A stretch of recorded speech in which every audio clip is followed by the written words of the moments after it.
Pourquoi j'aime la Provence? D'abord, je suis provençale. Il doit y avoir à peu près 4 générations, peut-être plus.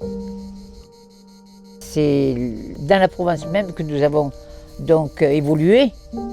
Et l'image de Pagnol, que tout le monde peut connaître, à savoir les personnes âgées qui ont la canne, qui parlent comme ça, en prenant le frais, tiens, précisons-le. Mais ça, je l'ai vécu et c'était quelque chose de fantastique. Et quand on est gamin, on est curieux et on écoute.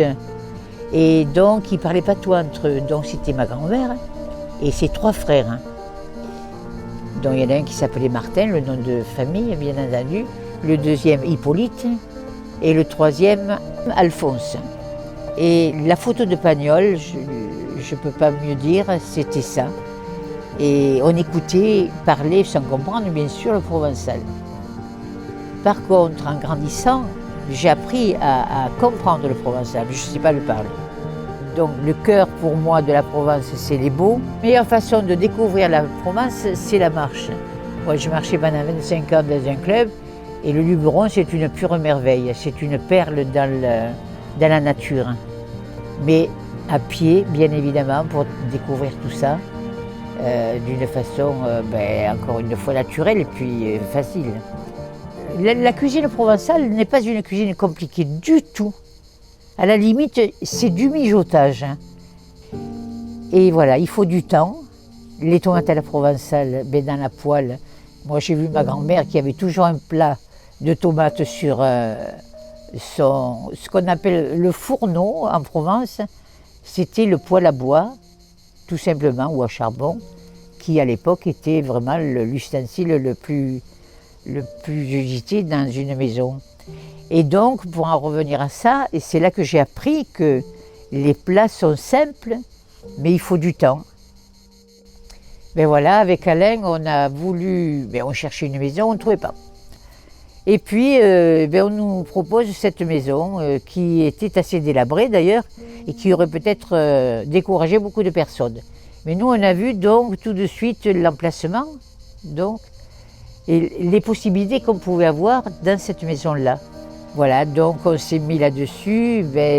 Ça a été un programme de toute une vie, finalement, parce que les choses ne se font pas d'un jour, quand on le fait pratiquement seul. Mais ça a été une passion. Et autour de ça, évidemment, jamais de restrictions, la famille le dimanche, les enfants venaient, on leur donnait des seaux, ils bricolaient, ils enlevaient des cailloux, parce que Dieu sait si on enlevait des cailloux, les cailloux de l'Accro, car les cailloux de l'Accro sont spéciaux, vous n'en trouverez pas ailleurs. Alors dire qu'on les appelait pour travailler, non, il ne faut pas en arriver là quand même. Mais avec des petits seaux, ils étaient plus heureux de charger les cailloux. Et voilà, donc c'est un souvenir, un beau souvenir qui est là et qui restera. Et un petit détail, c'est quand nous étions tout petits, jeunes donc, la bouillotte c'était un caillou de croc. Autrement dit, dans le four, le caillou restait toute la journée. Et le soir, quand on partait, ma grand-mère, ça c'est vraiment un souvenir fantastique, elle a enveloppé un caillou de croc et on montait tous avec le caillou de croc sur le ventre. Parce qu'il faut dire que rien n'était chauffé, tout était naturel. On était 5 dans la famille. On a tous été marqués justement par cette ambiance, la vraie du reste, dans un petit village. Et on a voulu l'inculquer aux neveux et aux enfants et aux petits-enfants, enfin aux enfants surtout. Tant et si bien que pour Noël, donc, on était tous réunis et on a toujours été à la maison. Et les petits dormaient là, tous. Et donc le matin, tout le monde se levait.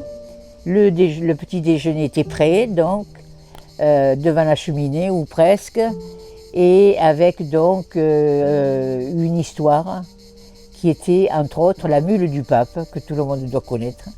Donc ça les a marqués parce qu'ils en parlent encore. Et c'était une façon de leur faire connaître les coutumes, les usages, enfin et surtout les histoires de Pagnol.